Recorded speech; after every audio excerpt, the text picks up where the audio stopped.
Hello, JCA. Sorry, I'm a couple of minutes late. I have a lot going on in this kitchen and I had a lot of prep to do today, but I'm so excited to be here and to start celebrating the holiday season with you all. Thanksgiving is coming up and I have a delicious holiday healthy dish to have, and we're going to be talking about why eating on the holidays could actually be even more healthy for you than other times during the year.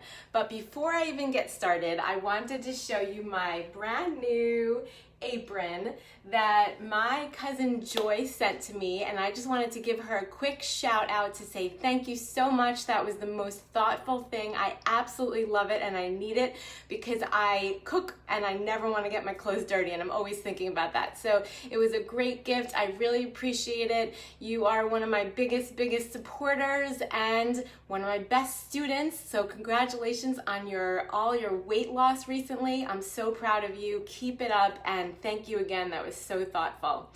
So let's get started. Why could holiday eating be even more healthy for us than other times during the year? And that is because we cook whole foods from scratch. Holiday eating is actually a lot more healthy than we give ourselves credit for, because we cook food that we buy in their whole unprocessed form at the store, and we cook them from scratch. That is already the biggest step moving in the right direction. So we don't always get to do that throughout the year as our lives get busy and we have work and families and tons of things to be going on. But for the holidays, let's take advantage of that opportunity to choose foods that when you buy them in the store, that is the way they looked in nature, so you know that that's an unprocessed food. And when we cook them from scratch at home, it's one of the healthiest ways to eat. So I call this dish paleo Thanksgiving stuffing. What is paleo? A lot of people question all these different diets, paleo and keto, and the standard American diet, which unfortunately is what most Americans do eat. So paleo means that they are doubling up on vegetables, eating lots of healthy animal protein. Usually they're trying to choose high quality grass-fed and grass-finished protein sources. And they are cutting a little bit back on some of the gluten and some of the grains. So that's where they're eliminating some of those gluten foods, and they're eating more vegetables, fruits, and animal protein is really the main part of their dish. So that's what I'm going to be cooking for you today. This is going to be a protein-free, so there's no animal protein in here. You can eat this if you're on a vegan diet as well. It's all vegetables, but you can certainly add ground turkey to this if you really want to make it that perfect Thanksgiving meal. So what do I have going on? First of all, I have already sliced up my butternut squash on this half of the tray, and sweet potatoes. These are purple sweet potatoes. The holiday is one of the best times to start practicing eating all the colors of the rainbow, which is something I talk about all the time. Making sure if you're eating lots of greens and red foods on a couple of days during the week, then switch over to orange and yellow, because it could be that you're missing out on some of those nutrients that are in all the different colors of the foods. So here I have this delicious butternut squash and purple sweet potatoes, and when I put all these different colors together at the end, it's really going to look beautiful and it's going to taste amazing. So I've already seasoned, I'm going to put this light on, maybe you could see a little bit better. I've already seasoned one side of this. I was trying to get part of it done while I was preparing. So now I'm going to season the other side. So I'm using a little bit of avocado oil because I have my oven on 400 degrees, which is one of the higher temperatures, and I like to use oils that have a high smoke point when I'm cooking at higher temperatures. So I'm going to season the other side of these butternut squash and sweet potatoes with some salt, some pepper, This apron says Spice Queen on it because that's what I call myself, because I am obsessed with spices and I can't seem to cut back on them. I just keep adding more and more. Some people, choose their 2 or 3 favorites and then stick to that, and then switch to another 2 or 3 the next time, but I seem to just want to add every one of them. So what I have here is salt, pepper, garlic, onion powder, paprika, chili powder, and oregano. So those are sort of my go-tos, I guess. But what I love about this dish is that it's going to have the sweet and the savory. So we're mixing together all those different tastes in our taste buds that we have in our mouth. And every time we cook food, we should really try to see if we can combine those different feelings and flavors in your mouth. So sweet and savory and salty and acidic. Those are all the different, sort of tastes that you want to have in your mouth when you're cooking. So anytime you're developing a recipe, those are sort of the combinations that I like to think about. Okay, so like I said, I have my butternut squash, my purple sweet potato. I seasoned both sides with salt, pepper, garlic, onion, oregano, paprika, and chili powder, and probably some mustard powder if I remembered.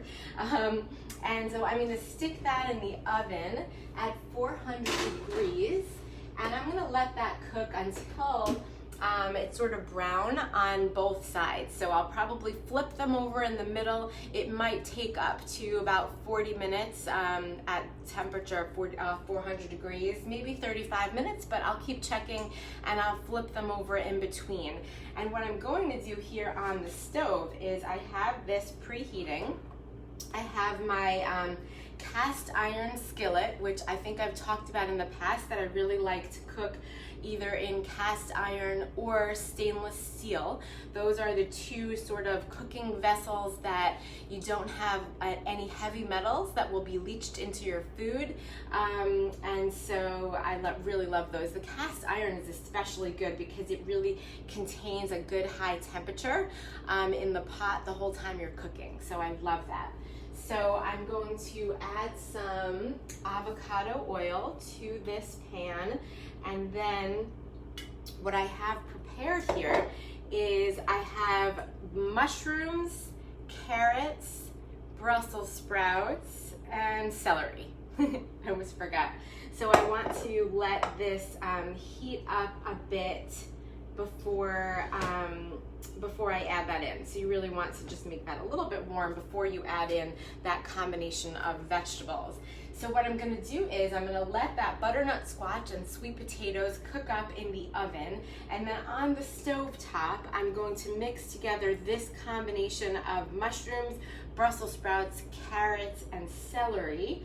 And then I'm gonna add in onions and garlic and apples, and instead of cranberries, I'm going to be using cut up dates.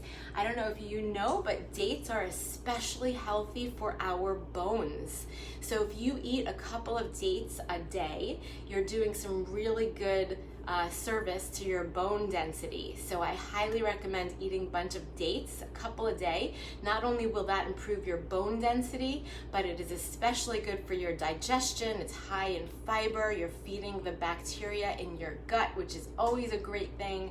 And yes, so dates is a really healthy part to keep in your daily diet. I really do recommend that.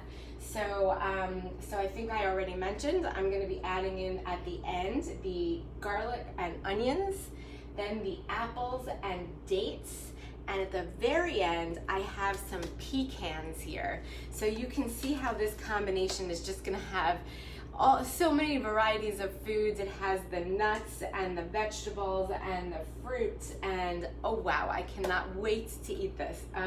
And like I said, you can absolutely add some ground turkey or leftover turkey either the day of, and this will be great for leftovers after Thanksgiving as well. Okay, so I think this is getting heated up now, so I will put in my combination here, and you could hear it sizzling a little bit. So, and I will add some oil to the top of this. If you are okay with mixing, I actually really love ghee as well. Ghee is another one that you can use for high temperature cooking. Instead of butter, it has a really good flavor, and it has some health benefits as well. So I always like to season this after it already browns. So this is gonna take a little bit of time. Let me raise that temperature. But let me talk a little bit more. So I already started off saying that holiday eating or eating on holidays could be especially healthy because we are cooking whole unprocessed foods from scratch. So that already is a huge step in the right direction on why holiday eating could be healthy.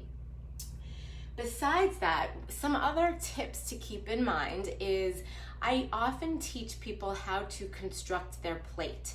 So I recommend, even other than holidays, on every day, on every meal, to try to think about your plate in proportions. We want to make about 50% of our plate fruits and vegetables, 25% of our plate protein. So if you are eating animal protein, that could be chicken, fish, meat, or you could be nuts or beans, that could be that other 25%. And then the final 25% would be this food that contains resistant starch. So that is a fiber that feeds the good bacteria in your gut, and that would be rice, potatoes, beans. That would be that source of resistant starch in that last 25%. So if you try to keep that construction in mind, even on holidays, so double up on the vegetables. Choose more of the vegetables and the fruits and a little bit less of the carbohydrates, a little bit less of the foods that have the white flour and the sugar. So those are the foods that you want to choose. You want to choose less of. You want to do more fruits and vegetables, that good amount of protein. Usually I recommend about the size of your palm, so about 4 to 5 ounces of protein in that 125%. And then the last 25% would be that fiber. So usually about a half a cup, maybe a little bit more, 3/4 of a cup of rice, potatoes, beans, or something like that that's the plate construction that I recommend normally. And that's something that you can keep in mind even on holidays. So my second recommendation for keeping in mind holiday eating is make your meal the main food you're going to be eating. Make it enough so that you're satisfied and that you do not need to snack, or you do not need another meal or food for a good 4.5 hours at least. That's another sort of tip to keep in mind normally, but certainly something that can help on the holidays as well. So number one, holiday eating is especially healthy because we're choosing whole unprocessed foods and we're cooking from scratch. Number two, we're going to keep that plate construction in mind, doubling up on the vegetables, 4 to 5 ounces of protein, and then a half a cup to 3/4 of a cup of fiber, rice, potatoes, beans, things like that. And then number three is try to eat your meal enough to satisfy you that you will not need to snack or eat another meal for a good 4.5, maybe 5 hours. So it's really healthy to have those hours after you eat to allow your body to completely digest everything that you have eaten, and even sometimes your body will begin to burn some calories in that time period because it needs to use that food that you ate as fuel for energy. So really good holiday eating tips for you. I hope that helps. But this dish that I'm making here is a perfect example of a great way to eat that healthy style that I was just explaining. Everything is cooked naturally from scratch. All these foods, this is what they looked like in nature. So when you get them into your house, you know that they were unprocessed.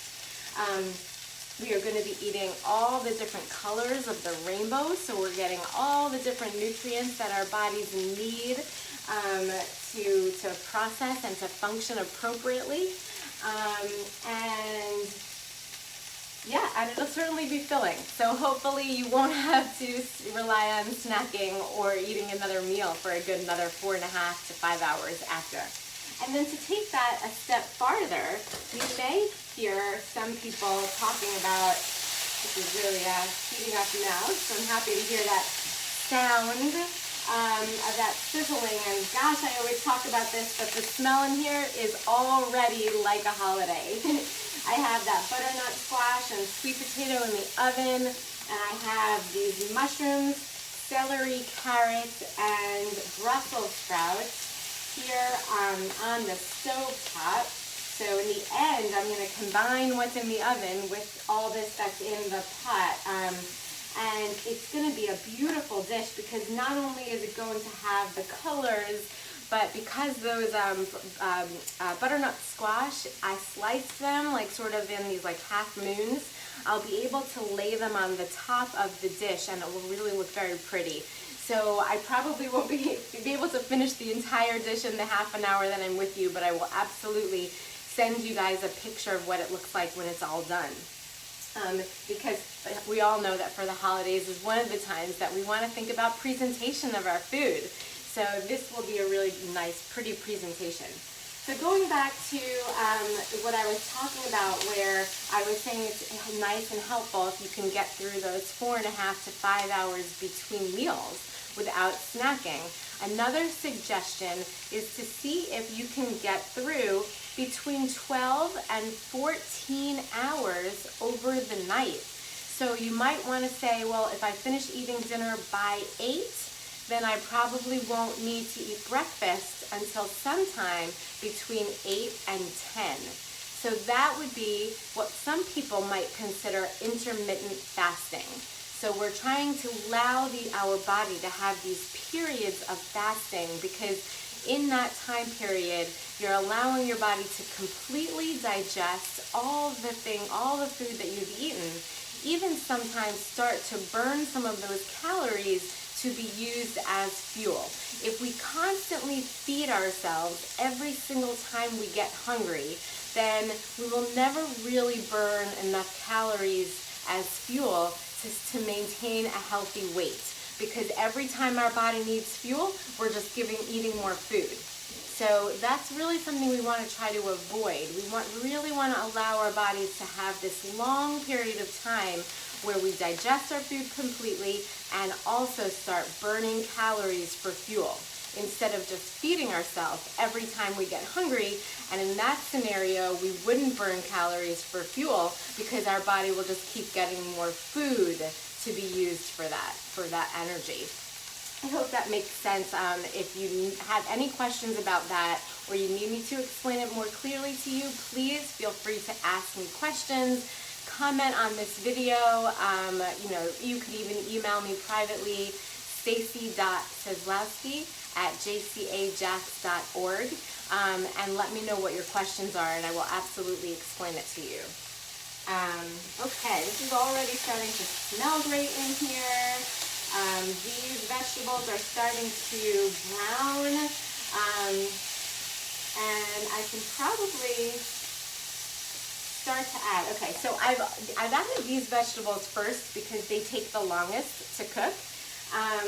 So once they start to get brown, somewhat brown on each side, at that point I will be able to then add my other ingredients that cook in less time. So I'm going to pull this over to you and show you what I have over here and I haven't chopped up my apple yet, so I will get ready to do that. So as these vegetables cook up, I have prepared over here my chopped onion. Can you see it? There you go. Chopped onion. And then the garlic, and that's over here. That's what I'm going to add next. Minced garlic.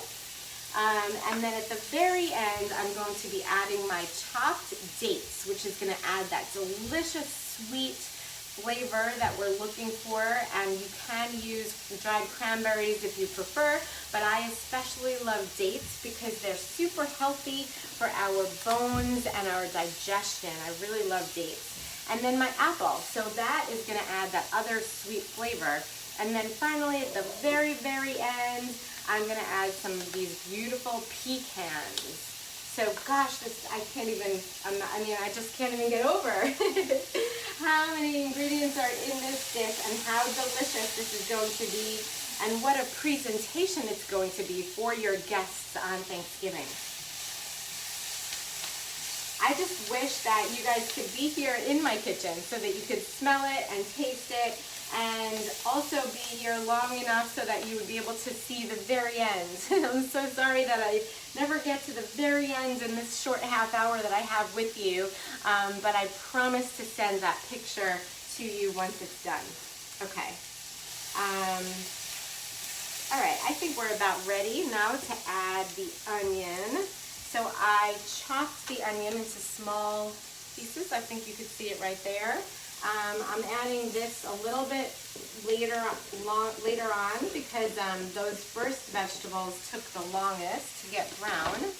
So I'm going to do that, and then I think I will follow my idea and add just a spoonful of ghee because it does add that delicious flavor.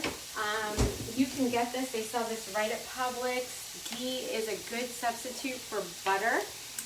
It's a little bit more healthy because it has, number one, a high smoke point, so you can cook with it at high temperatures. And then number two, it has something called short chain fatty acids. And I know that's a mouthful, but that's just something that actually the good bacteria in our gut release. So it's something that helps us with our digestion, and we rely on those short chain fatty acids that come from our gut bacteria as a means of digestion. And so when we eat ghee, we're actually getting that exact compound already in our food. So that's why I like it, and it adds that flavor that butter has to it. And it also helps brown up the vegetables a little bit more. Okay, so let me recap exactly what I'm doing here, what is going on. In the oven, I have butternut squash that I cut into like moon shapes. So that is going to be like the topping to my dish. It's going to make it really beautiful. It's almost going to look like, you know what it looks like when you have like a pumpkin upside down cake and you see all the pumpkin slices on the top? That's what this is going to look like with the butternut squash pieces. I'm going to round them all on the top so it's a beautiful presentation.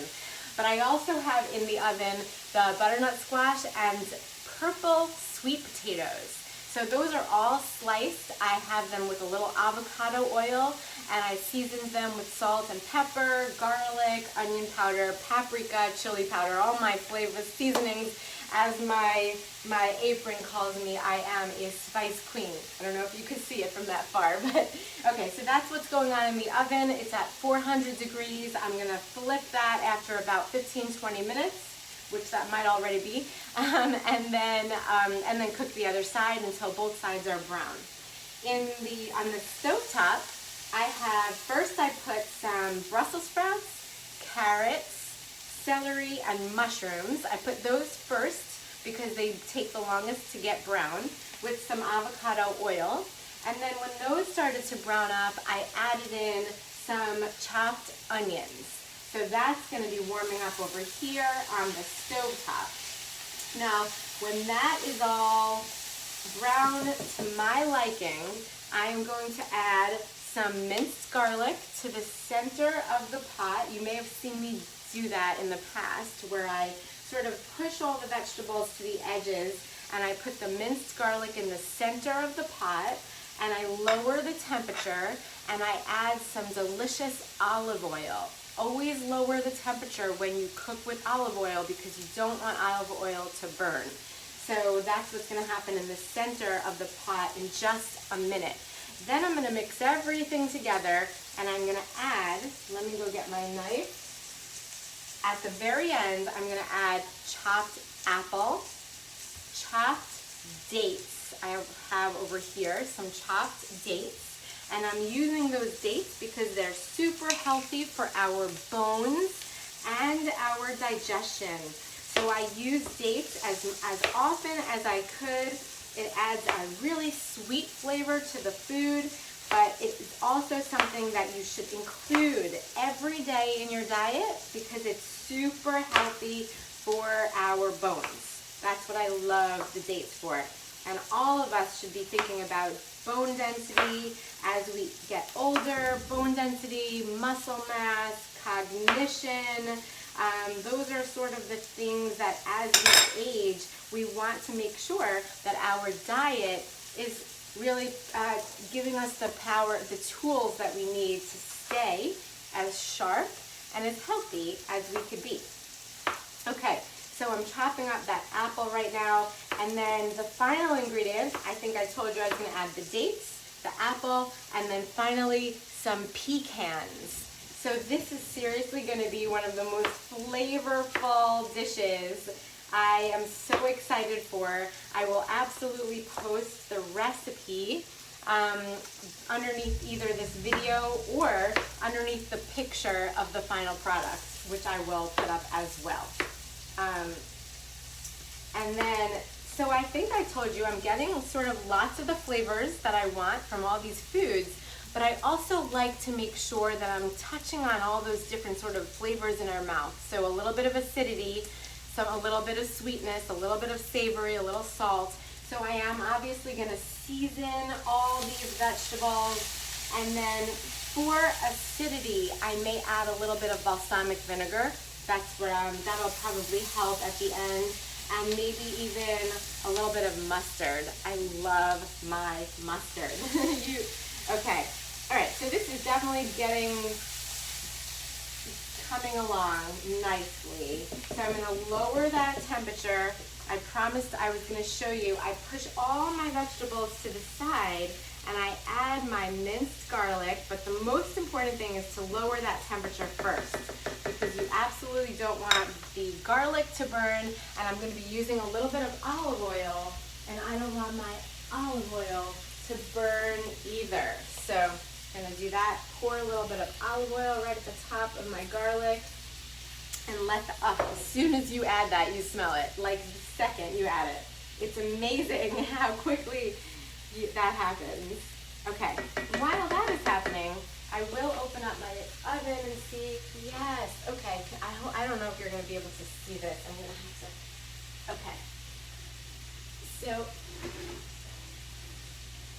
here are my butternut squash and my purple sweet potatoes that have been in the oven at 400 degrees with a little bit of avocado oil and seasonings. And so that has been in there for about 20 minutes. And what I'm going to do is just flip all those over and cook the other side. And then, actually, I'll have to use this.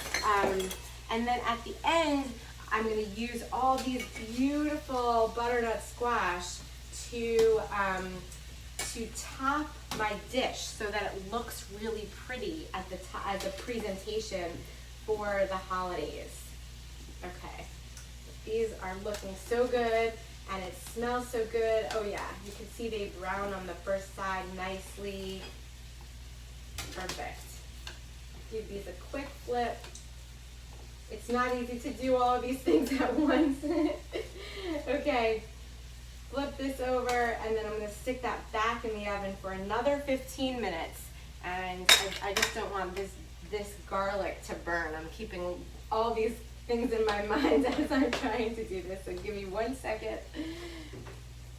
The funniest part about all of this is that, you know, obviously my husband and I have to eat these things that I make, and it's hard to coordinate, making sure that it does end up really tasting perfect, that I use all the seasonings that I want, and that I, you know, because we do have to eat it when it's over. Okay, so this is perfect. That garlic has melted. It's perfect. Oh my gosh, I'm so excited. Okay, so the last thing that I'm going to do here is I'm going to season up this with my salt, pepper, garlic, all that kind of stuff. And then I'm gonna add my apples, my dates, and my pecans. So I know I'm going a couple of minutes over, but I did start a little bit late, so I think that's okay. Salt, pepper, just a couple more to go. Some chili powder. I love my chili powder, my paprika. You can add some thyme and parsley if you want, because that would be a nice holiday sort of flavoring.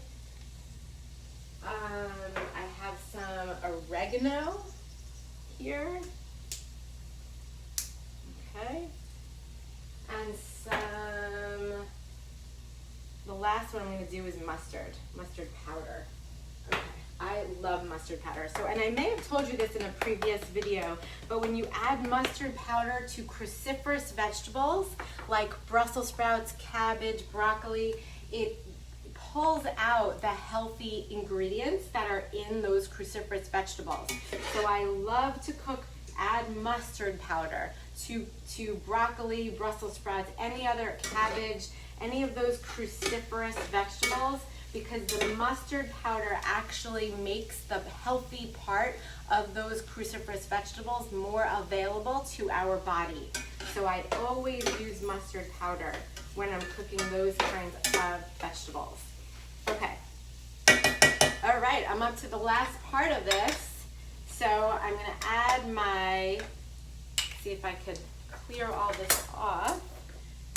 I'm gonna add my apple. I'm gonna add my dates. And finally, I'm going to add, well, actually, you know what? I'm gonna wait on the pecans. I wanna like sort of mix all this in together first. Because the pecans, I just don't want the pecans to overcook. I kind of want them to stay crunchy. So I really want to be able to add those at the end. Okay.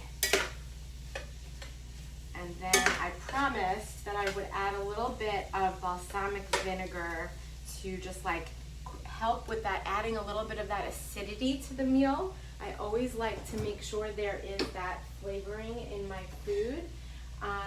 Maybe some mustard, and then I always add mustard. Mustard is my favorite. Okay. Some balsamic vinegar, and that's really what helps scrape up all those good flavors at the bottom of the pan too. You could hear when you add the vinegar that it like sort of sizzles a little bit more, and it allows for all the good flavoring at the bottom of the pan to like scrape up and get into your food. All right, I think we're good. I'm gonna let this cook for a couple more minutes, and then I'm gonna add my pecans, and then at the very end, I'm going to take my butternut squash and purple sweet potato out of the oven and layer them on the top of this so that it looks like a beautiful presentation at my holiday meal. So I hope you enjoyed this video. I promise to post a picture and the recipe of the final product a little bit later today. Comment, ask me questions, let me know how I could best serve you and help you. Have a wonderful week, and I cannot forget to mention, this is the last chance you have to register for my presentation on Tuesday at 1 p.m. I'm going to be talking about the difference between type 1 and type 2 diabetes, inflammation, and how eating healthy can reverse some of these conditions, can reduce inflammation, and really help you achieve optimal health. So register for that on Tuesday, the 17th, that is this Tuesday at 1 p.m. You do not have to have diabetes to find this lecture valuable. I'm really going to be talking about the root cause of inflammation and dive deep into some of these topics that many people have questions about. So dive in for that on Tuesday, and other than that, have a great week. I'll see you next time. Bye, everybody.